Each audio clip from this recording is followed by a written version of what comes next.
ISIS कहाँ से आ गया? अल कायदा आया, उसके रेफरेंसेस मैंने किताब में दिए हैं। और अल कायदा के साथ बाद में जो हुआ तो उसके बाद बना ISIS। अब ISIS का इस्लाम से क्या लेना देना, ISIS कैसा बना, उस पर भी वीडियो मैंने रेफर किया है और पता चला ISIS के बनने के पीछे भी अमेरिका ने बहुत बड़ी फंडिंग की। कैसे बना ISIS?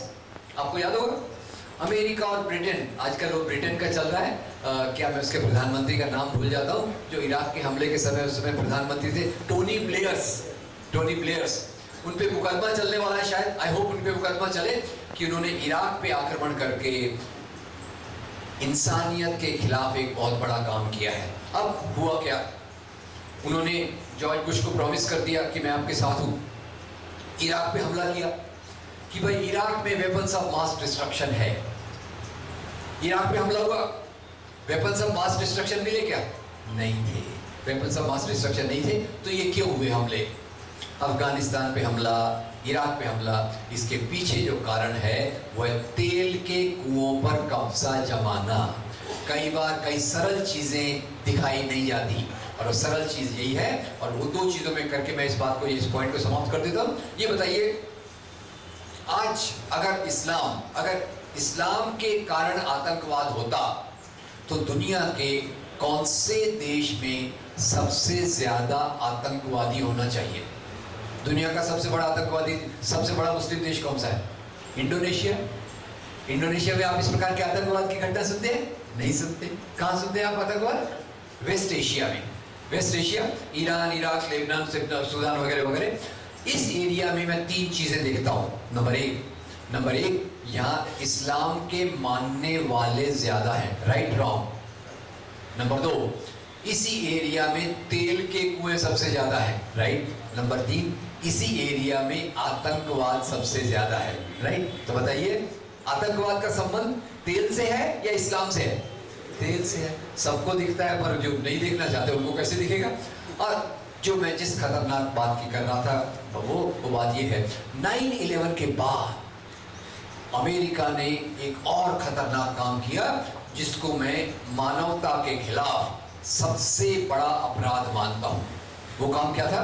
वो काम ये था, अमेरिकन मीडिया ने इस्लाम और आतंकवाद ये दोनों शब्दों को मिला दिया और दुनिया में पहली बार एक शब्द आया, इस्लामिक टेररिज्म।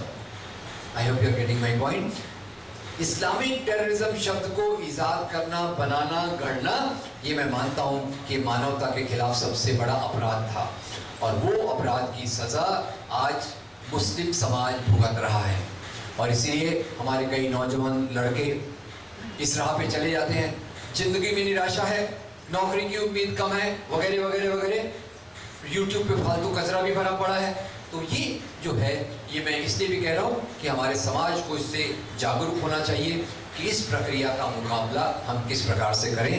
ये हमारे सामने is very big challenge, how to stop our youth being swayed by such type of propaganda which is abundantly there in YouTube and other media। तो ये एक हमारे सामने चुनौती आई।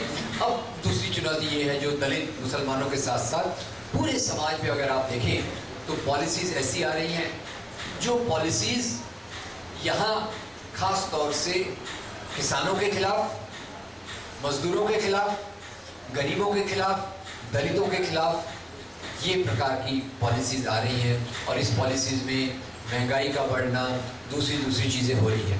आपने ये भी नोट किया होगा कि पिछले दिनों एक डिबेट चला था कि समाज में इंटॉलरेंस बढ़ रहा है, असहिष्णुता बढ़ रही है और कई बड़े बड़े राइटर्स ने, साइंटिस्ट लोगों ने अपने अवार्ड लौटाए, तो उनको भी इन लोगों ने बहुत क्रिटिसाइज किया कि क्या पहले असहिष्णुता नहीं थी। अभी आज देखिए जिस प्रकार से ऊना में दलितों को पीटा गया, ये टॉलरेंस का साइन है या इनटॉलरेंस का साइन है? ये इनटॉलरेंस का साइन है। ये इनटॉलरेंस हमारे समाज में इसलिए बढ़ रहा है कि बीजेपी, मोदी जी एक प्रकार की भाषा बोलते हैं, वो भी क्लियर कट कुछ बोलते नहीं, वो गोलमाल करते हैं। जिन मामलों में स्पष्ट बोलना होता है वहाँ गोलमाल करते हैं और जहाँ बोलने की जरूरत नहीं है वहाँ ज़्यादा स्पष्टता से बोलते हैं। ये उनका एक कैरेक्टर है, पॉलिटिकल उनकी चाल है, जो भी हो। तो बजरंग दल के व्यक्ति कुछ बोलेंगे विश्व हिंदू परिषद का कोई बोलेगा, वनवासी कल्याण आश्रम वाला कुछ बोलेगा। ये सब बेलगाम हो गए हैं। किसी को मर्जी आए दूसरे को उठा के पीट दिया, और फिर उसमें बाई चांस अगर कोई मुस्लिम एक्टर है, आमिर खान जैसा एक महान एक्टर है, आमिर खान को महान एक्टर मैं इसलिए नहीं कहता कि उसने बहुत अच्छी फिल्में बनाई, उसके एक योगदान के लिए मैं उसको बहुत महानता का दर्जा देता हूँ, और वो योगदान है एक सीरियल बनाने का। आपको याद होगा सत्यमेव जयते, सत्यमेव जयते सरी का सीरियल मैंने आज तक देखा नहीं है, जो समाज में इतनी चेतना लाए।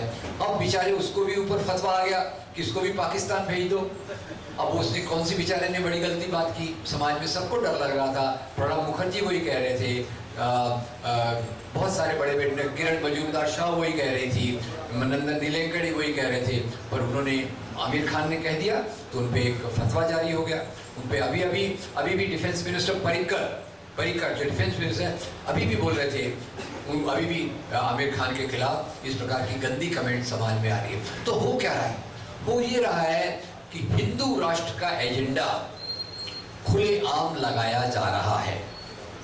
एक तरफ से मोदी जी अपनी एक बात कहेंगे, दूसरी तरफ से उनके जो परिवार के लोग हैं, परिवार में एक्सप्लेन कर दो, परिवार यानी क्या? परिवार यानी वो लोग जो सब आरएसएस की विचारधारा हिंदू राष्ट्र में विश्वास रखते हैं, वो सब पहले से ज्यादा आक्रामक, एग्रेसिव हो गए हैं। और यही बात है, कोई बोलता है कि भाई इसको पाकिस्तान भेज दो, आपको बीफ खाना है तो पाकिस्तान चले जाओ, आपको ये करना है तो देश छोड़ दो। ये क्यों हो रहा है? ये इसलिए हो रहा है कि आपको हिंदी में एक पता नहीं मुहावरा पता होगा कि नहीं, मुझे एक दोस्त ने बताया था, एक हिंदी में मुहावरा है, सैया भय कोतवाल। तो डर का है, मेरा हस्बैंड तो कोतवाल है, मैं किसी को गाली भी दे दूं, किसी को मारपीट भी कर दूं, मुना में दलितों पे अत्याचार भी कर दूं। तो ये एक प्रकार से आज आरएसएस का जो एजेंडा चल रहा है वो दो रास्ते से चल रहा है। एक है नीचे से ऊपर। नीचे से ऊपर क्या है भाई? क्योंकि आरएसएस परिवार के जो लोग हैं, उसके मैंने कई संगठनों के नाम आपको बताए, ये लोग चुपचाप हर जगह काम करते हैं। और तो और उन्होंने मुसलमानों के बीच में भी एक मंच बना लिया है। कौन सा? राष्ट्रीय मुस्लिम राष्ट्रीय मंच ऐसा कुछ तो भी है। वो इंद्रेश कुमार जिसके कन्वीनर है, और अपने में से कुछ गुमराह लोग जिनको शॉर्टकट चाहिए वो उनके साथ भी ज्वाइन हो गए हैं। तो ये मुस्लिम राष्ट्रीय मंच वगैरह वगैरह, ये एक नीचे से ऊपर जाने के काम करने का तरीका है, जिसमें वो दलितों के बीच में समरसता मंच चलाते हैं, उनके साथ जाके खाना खाते हैं, पर पानी खुद का लेके जाते हैं। पानी के लिए वो अपने ख्याल रखते हैं। अमित शाह का फोटो अगर आपने देखा हो तो खैर। तो दूसरा क्या हो गया है कि सरकार जो आई है वो उसके कारण आरएसएस का एजेंडा लागू करने के लिए ऊपर से नीचे सरकार की पूरी सुविधाएं इन लोगों को मिल रही हैं। और ये इसलिए है कि आज मुख्य रूप से मैं दोष इस बात को देना चाहूँगा कि आज़ादी के आंदोलन के साथ दो प्रकार के राष्ट्रवाद आए। Two types of nationalism came along with the freedom movement। एक तो था वो जो यहाँ के उभरते वर्गों में से आया, वो जो इंडियन नेशनलिज्म की बात करता था, वो राष्ट्रवाद जो सभी धर्म के लोगों को साथ में लेके चलता था, एक राष्ट्रवाद ये था। इसमें कुछ नाम गिना दूं तो पंडित जवाहरलाल नेहरू, मोहनदास करमचंद गांधी, मौलाना अबुल कलाम आज़ाद, एनी बेसेंट, नेताजी सुभाष चंद्र बोस, इस तरह के लोग थे जो मानते थे कि भारत सभी का देश है। और इस देश के लिए मैं एक इंटरव्यू मैंने बनाया है, काल्पनिक इंटरव्यू, इमेजिनरी इंटरव्यू, दो बनाए हुए हैं, और वो दोनों इंटरव्यू का मैं आपको थोड़ा जज्बा बताना चाहता हूँ। उसमें एक तो है मौलाना अबुल कलाम आज़ाद। मैं कल्पना में जर्नलिस्ट बन जाता हूँ, पत्रकार बन जाता हूँ, और मैं मौलाना साहब का इंटरव्यू लेता हूँ। मैं मौलाना साहब को पूछता, मौलाना साहब आप तो इतने बड़े, इतने अच्छे मुसलमान हैं, आपने कुरान का तर्जुमा किया है जो बहुत बेहतरीन है, तो आप मुस्लिम लीग क्यों नहीं ज्वाइन करते? आप मुस्लिम राष्ट्र की बात क्यों नहीं करते? तो मौलाना साहब का जवाब कुछ ऐसा होगा, वो मुझे कहेंगे, बरखुरदार, मुस्लिम लीग और मुस्लिम राष्ट्रवाद लोगों को बांटने की बात कर रहा है। मेरा इस्लाम तो इंसान से इंसान को जोड़ने की बात करता है, तो मैं इस रास्ते पे कैसे जा सकता हूँ? दूसरा एक इंटरव्यू लेता हूँ मोहनदास करमचंद गांधी का। मैं उनको कहता हूँ, महात्मा जी आप तो एक हिंदू हैं, तो आप हिंदू महासभा क्यों नहीं ज्वाइन करते? हिंदू महासभा नहीं तो आरएसएस ज्वाइन कर लीजिए। अब खैर उनको उस समय पता नहीं होगा कि आरएसएस वाले, आरएसएस का ट्रेंड एक व्यक्ति उनके मर्डर करने वाला है। तो खैर आप आरएसएस क्यों नहीं ज्वाइन करते? तो वो कहते हैं मेरा हिंदू धर्म मुझे वसुधैव कुटुंबकम सिखाता है। मेरा हिंदू धर्म सिखाता है कि दुनिया, भारत ही नहीं, इस पृथ्वी पर रहने वाला हर एक व्यक्ति मेरे परिवार का भाग है।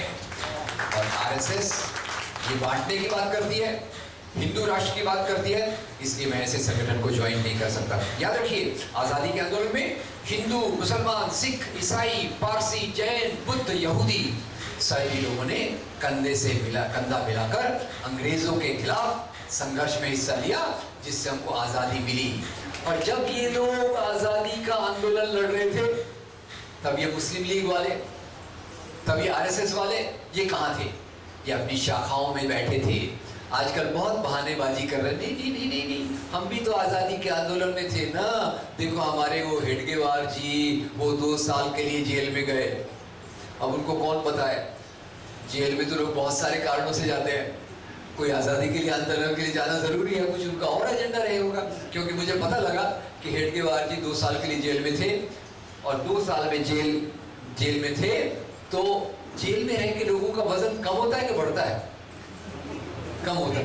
इनका वजन 10 किलो से बढ़ गया, और जो कपड़े पहन के गए थे वो कपड़े को छोटे होने लग गए। बड़े मजे की बात है। खैर, मुद्दे की बात ये कि इन्होंने आज़ादी के आंदोलन में कोई हिस्सा नहीं लिया, और ये आज़ादी के आंदोलन से दूर रहे और इन सब चीज़ों में लागू रहे। खैर, आरएसएस ने आगे चलकर लोगों को ट्रेन किया, स्वयंसेवक बनाए, और ये स्वयंसेवक जाकर अलग अलग संगठनों में काम करते हैं। इनका काम क्या है? काम ये है, जैसे मुस्लिम लीग ने हिंदुओं के खिलाफ नफरत फैलाई, हिंदू महासभा आरएसएस, इन्होंने मुसलमानों के खिलाफ नफरत फैलाई, और यही नफरत हिंसा का आधार होती है। Am I right or wrong? अगर नफरत ना हो तो समाज में हिंसा नहीं हो सकती। नफरत के आधार पे हिंसा, हिंसा के आधार पे समाज बंट जाता है, सोसाइटी गेट्स डिवाइडेड, पोलराइज हो जाती है। और ये पोलराइजेशन का फायदा किससे होता है? अभी मेरे को एक ये स्टडी के बारे में मैं हर जगह बताता हूँ। अभी येल यूनिवर्सिटी अमेरिका, सुना होगा आपने ना? ये मुझे इसलिए याद रहेगा क्योंकि अपनी जो स्मृति ईरानी जी है ना, ये वहाँ से डिग्री लेके आए, ऐसा बोलती है। येल यूनिवर्सिटी का ये रिसर्च आया है कि जहाँ भी दंगे होते हैं, करवाए जाते हैं, जहाँ भी दंगे करवाए जाते हैं, दंगों के बाद भारतीय जनता पार्टी पहले से ज्यादा पावरफुल हो जाती है। तो दंगे कौन करवाएगा? जिसको दंगों से फायदा होगा। पता नहीं आप लोग जासूसी उपन्यास पढ़ते थे कि नहीं? मैं अपने वो पहले पुराने दिनों में, स्कूल कॉलेज के दिनों में जासूसी उपन्यास काफ़ी पढ़ता था। उसमें एक लेखक थे शर्लॉक होम्स। शर्लॉक होम्स के एक मैंने ऑटोबायोग्राफी या इंटरव्यू पढ़ा, तो उनका दोस्त उनको पूछता है, मिस्टर होम्स, आप ये मर्डरर का पता, खूनी का पता इतना जल्दी कैसे लगा लेते? अरे बोले, बड़ा आसान है, मैं मर्डर के सीन पे जाता हूँ, देखता हूँ किसका मर्डर हुआ, और सबसे पहले ये सोचता हूँ कि इस मर्डर से सबसे ज्यादा फायदा किसको होगा। जिसको फायदा होगा वही मर्डर करवाएगा। दंगों का फायदा किसको होता है? आगे की बात आप समझिए। खैर, आज हम इस हालात में खड़े हैं कि एक तरफ समाज में नफरत बहुत फैलाई गई है, दूसरी तरफ दुनिया में अमेरिका ने एक प्रकार का पॉलिटिक्स किया हुआ है, और इन दोनों की मार झेल रहे हैं भारत में मुसलमान, दलित और इस प्रकार के आदिवासी। अब पिछले दिनों में कई प्रोपोगेंडा ये चलाते हैं। एक प्रोपोगेंडा चलाया गया घर वापसी। घर वापसी क्या है भाई? घर वापसी, घर वापसी भाई देखो भाई, हम लोग सब हिंदू, सब अच्छा था, कुछ प्रॉब्लम ही नहीं था। फिर मुसलमान राजा आए, मुसलमान राजाओं ने लोगों पे जबरदस्ती की, उनको मुसलमान बनाने की कोशिश की, तो हम इन लोगों को वापस घर में लाना चाहते हैं। ये उनके इस्लाम के फैलने की थ्योरी। अब वास्तव में भारत में इस्लाम कैसे फैला, 2 चीजें बताना चाहूंगा। एक बात को आप जरा जवाब के रूप में दीजिए, बताइए, भारत की सबसे पहली मस्जिद दिल्ली में बनी या केरल में बनी? केरल में। केरल में किसी मुसलमान राजा का राज्य था? नहीं था। फिर वहां मस्जिद कैसे बनी? क्योंकि वहां मुस्लिम व्यापारी आते थे अरब देशों से, उनके मेल जोल से इस्लाम की शुरुआत हुई। दूसरा, फिर भारत में इस्लाम कैसे फैला, इसके बारे में बहुत स्टडीज हैं, और आपको मुख्य रूप से बता दूं, इसका सबसे बड़ा कारण है इस्लाम के फैलने का, वो है यहाँ की वर्ण व्यवस्था, जाति व्यवस्था। आप सरपंच हो, मंदिर के लिए डोनेशन दे दोगे, फंड अलॉट कर दोगे, पर आपको मंदिर आने को नहीं मिलेगा। इसी अत्याचार से बचने के लिए कई लोगों ने इस्लाम को कबूल किया, याद रखिए, ये लादा नहीं गया। मेरी तो मान्यता है धर्म को कभी लादा नहीं जा सकता। धर्म अंदर का मामला होता है, दिल का मामला होता है, दिमाग का मामला होता है। और ये खैर गलत प्रोपेगेंडा इसका करके घर वापसी की कैंपेन चलाई जा रही, फिर एक बहुत गंदी कैंपेन चलाई जा रही है। थोड़ा मैं इसको रोमांटिक अंदाज में प्रस्तुत करूंगा, वो है लव जिहाद। अब जिनका दिल जरा नौजवान है वो मेरी बातों का जवाब दे। बताइए, दुनिया में प्यार से अच्छी कोई चीज है क्या? मुझे नहीं लगती। खैर, आप जवाब देने से हिचकिचा रहे। मुझे लगता है दुनिया में सबसे अच्छी चीज कोई है तो है मोहब्बत, एक। दूसरा, दुनिया में सबसे कोई अच्छा वैल्यू है तो है जिहाद। जिहाद क्या होता है? जिहाद होता है अपनी बुराइयों के खिलाफ लड़ना। जिहाद होता है समाज की बुराइयों के खिलाफ लड़ना। तो दो प्यारे शब्दों को मिलाकर एक बहुत खतरनाक राजनीतिक कैंपेन शुरू कर दिया। क्या कैंपेन किया गया? भाई, मुसलमान नौजवान, इनको ट्रेनिंग दी जा रही है। कहाँ ट्रेनिंग दी जा रही पता नहीं, ट्रेनिंग दी जा रही है। उनको एक मोटरसाइकिल दी जा रही है, साथ में मोबाइल, उसे मैं ऐड कर देता हूँ। वो तो नहीं बोलते, मैं बोलता परफ्यूम की बोतल भी देते होंगे कि तुम जाओ और हिंदू लड़कियों को आकृष्ट करो। और भाई, जैसे हिंदू लड़कियों का तो कोई दिमाग है नहीं, कोई मुसलमान नौजवान मोटरसाइकिल पे गया तो पीछे की सीट पे बैठ के आ जाएगी। हिंदू लड़कियां इतनी बुद्धू है। वास्तव में लव जिहाद का जो फॉर्मूला है वो मुसलमान नौजवानों को तो बदनाम करता है, पर उससे ज्यादा वो हिंदू लड़कियों की तौहीन है कि वो, उनका दिमाग नहीं है, कोई भी मोटरसाइकिल और परफ्यूम पहन के आ गया तो उसके साथ पीछे चले जाएंगे। खैर, ये मामला भी है, पर ये है, इसमें बेटी बचाओ, बेटी के नाम पे क्या क्या होता है। अभी यूपी में फिर से चालू हो गया। मुजफ्फरनगर का दंगा कैसे करवाया गया? ये बेटी के सम्मान में। उसमें एक तरफ तो भाजपा तो इसमें आगे रहती है, बहू बेटी का सम्मान, ऊपर से अपने वो मुलायम सिंह जी भी थोड़े मुलायम पड़ गए। उनको लगता है दंगे होते हैं तो होने दो, बीजेपी का फायदा है तो अपना भी फायदा है। एक खैर, मेरा अंदाज है, मैं उम्मीद करता हूँ कि मैं गलत होऊंगा तो बहुत अच्छा लगेगा मुझे। पर दोनों तरफ से मार, और मार का विक्टिम कौन, किसको झेलना पड़ रहा है? मार का विक्टिम जो है वो यहाँ का एक तरफ मुसलमान और दूसरी तरफ यहाँ का ये। खैर, अब थोड़ा सा मैं इतिहास में चले जाऊँ। आज जो लोगों के मन में नफरत फैलाई जाती है वो इतिहास के आधार पे फैलाई जाती है। बहुत सारे कारण हैं, एक इतिहास का है। एक तो वो, अभी मैं कल कुछ पढ़ रहा था, लगातार कुछ न कुछ पढ़ने को आता है। अभी दिल्ली का आपको पता होगा, दिल्ली में एक रोड का नाम बदल दिया गया। क्या कहा गया? Aurangzeb road, Aurangzeb very bad.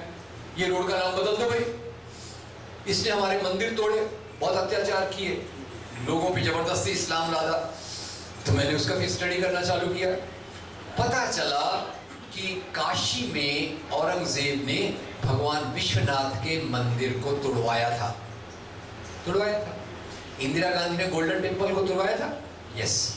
खैर, उसी के साथ साथ पता चला किसी औरंगजेब ने उज्जैन में कामाख्या देवी के मंदिर को दान दिया, महाकाल के मंदिर को दान दिया। उसी औरंगजेब ने एक जगह मस्जिद भी तोड़ी। तो मैं बड़ा कंफ्यूज हूं, आप जरा इसको सोचिएगा। और यहाँ ये मैं आपसे पूछना चाहता हूं, बताइए, राजा लोग राज्य क्यों करते थे? धर्म के लिए कि सत्ता के लिए? सत्ता के लिए। और हमारे दिमाग में है, अरे हमारे हिंदू राजा वेरी गुड, मुस्लिम राजा वेरी बैड। पाकिस्तान में जाओ तो क्या मिलेगा? मुस्लिम राजा वेरी गुड, हिंदू राजा वेरी बैड। पर ये राजा कोई अकेले राज्य करते थे क्या, कि इनके बीच में कोर्ट रहता था, प्रशासन रहता था? तो आपको बता दूं थोड़ा, आपने वो एक सीरियल देखा होगा, उससे दो चीजें हम पता चली। एक तो वो है ना, आजकल वो एक सीरियल चल रहा है, जोधा अकबर। अब वो जोधा अकबर भाई, अकबर बहुत खराब था, उसने लव जिहाद करके जोधा भाई से शादी की। खैर वो एक अलग बात है, लव जिहाद को इतिहास में भी ले गए, खैर चले। पर ये एक मैं आपसे पूछना चाहता हूँ, अकबर के महल के अंदर एक मंदिर था, राइट रॉन्ग, कौन से भगवान का मंदिर था? भगवान श्री कृष्ण का। और जब कृष्ण जन्माष्टमी मनाई जाती थी, अकबर उसमें हिस्सा लेते थे कि उसको बाइकआउट करते थे? हिस्सा लेते थे, नंबर 1। नंबर 2, एक और सीरियल आया, भारत का वीर पुत्र महाराणा प्रताप, वेरी गुड, भारत का वीर पुत्र महाराणा प्रताप। तो फिर से मैं कल्पना लोक में चले जाता हूँ, महाराणा प्रताप जी का इंटरव्यू ले लेता हूँ। महाराणा प्रताप जी को मैं पूछता हूँ कल्पना में, राणा प्रताप जी आपके भारत का क्या हाल है? तो मेरे को बोलते भारत क्या होता है? मैंने बोला वो कन्याकुमारी से कश्मीर तक और इधर गुजरात से आसाम तक। बोले मैंने नाम तो नहीं सुना यार कन्याकुमारी का। मैं आपसे पूछना चाहता हूँ, पहले भारत की कल्पना थी? नहीं थी। पहले के अलग अलग बादशाहतें थी, कोई राजा यहाँ कोई राजा वहाँ वगैरह वगैरह। और राणा प्रताप और अकबर की जो लड़ाई हुई, ये हिंदू मुसलमान की लड़ाई थी कि दो राजाओं की लड़ाई थी? मैं आपसे पूछना चाहता हूँ और उसके पहले बता दूं, राणा प्रताप और अकबर की लड़ाई ये हुई थी हल्दी घाटी के मैदान में। एक तरफ अकबर की फौज, एक तरफ राणा प्रताप की फौज। और सबसे मजे की बात यह है, अकबर की फौज का मैं स्टडी करता हूँ तो पता चलता है अकबर की फौज में अकबर खुद नहीं आए, अकबर के जो प्रतिनिधि के रूप में आए उनका नाम है राजा मान सिंह। हेलो, दिमाग में घंटी बजी है नहीं? राजा मान सिंह। और राजा मान सिंह के असिस्टेंट का नाम भी आपको बता दूं, फिर से थोड़ा कभी कभी मैं रोमांटिक हो जाता हूँ। राजा मान सिंह के जो असिस्टेंट थे वो इतिहास के एक प्रेमी राजकुमार थे, जिनके ऊपर 2 बहुत प्यारी फिल्में बनी हुई हैं, शहजादा सलीम। कौन सी फिल्म थी वो? मुगले आजम। और वो अच्छे अच्छे गाने तो आपको याद ही होंगे ना, मुगले आजम वाला अमर गाना, प्यार किया तो। खैर आप लोग बड़े शर्मीले जा रहे थे। तो एक तरफ राजा मान सिंह, शहजादा सलीम, और राणा प्रताप का जो साथ दे रहे हैं उनका नाम है हकीम खान सूर। फिर से पूछता हूँ, ये हिंदू मुसलमान की लड़ाई है कि 2 राजाओं की लड़ाई है? 2 राजाओं की लड़ाई है, सत्ता के लिए है। और यही बात ये जो आरएसएस के लोग लगातार अपनी शाखाओं में, मुसलमान राजा वेरी बैड, वो देखो मोहम्मद गोरी, वो देखो महमूद गजनवी। अरे महमूद गजनवी, उसने सोमनाथ का मंदिर तोड़ा, जरूर तोड़ा। पर रोमिला थापर की किताब पढ़ी, रोमिला थापर बताती है कि जब महमूद गजनवी ने सोमनाथ का मंदिर तोड़ा, उसी रास्ते में उसने एक मस्जिद को भी तोड़ा था। और महमूद गजनवी ने जब मंदिर तोड़ा, महमूद गजनवी के जो सिपा सालार थे उसमें से 5 सिपा सालार हिंदू थे। महमूद गजनवी मंदिर तोड़ने वाले, इनके नाम थे तिलक, हरजान, राय, सोंधी और हिंद। 5 सिपा सालार हिंदू, 7 सिपा सालार मुसलमान। हिंदू फौज भी, मुसलमान भी फौज भी सोमनाथ के मंदिर को तोड़ रही है। हिंदू धर्म का अपमान करने के लिए कि संपत्ति को लूटने के लिए? संपत्ति को लूटने के लिए। उस समय सोमनाथ के मंदिर में 151 करोड़ के बराबर की संपत्ति थी। 151 करोड़ के ये मंदिरों में संपत्ति होती थी, ये बात विश्वास करने लायक है कि नहीं है? होती थी कि आज भी है? आजकल कई बार जब मेरा मूड बहुत खराब हो जाता है तो मैं एक बड़ी अच्छी बात सोचता हूँ, आपको भी अच्छी लगेगी। वो अभी अपने प्राइम मिनिस्टर जी ने चुनाव के पहले वादा किया था ना, अगर मैं प्रधानमंत्री बन गया तो 6 महीने के अंदर हर एक के अकाउंट में 15 लाख आ जाएगा। खैर वो तो कभी नहीं आएगा, पर मैं एक वादा करता हूँ, और वो वादा जब पूरा होगा आप भी खुश होंगे, मैं भी खुश होऊंगा। क्या वादा है मेरा?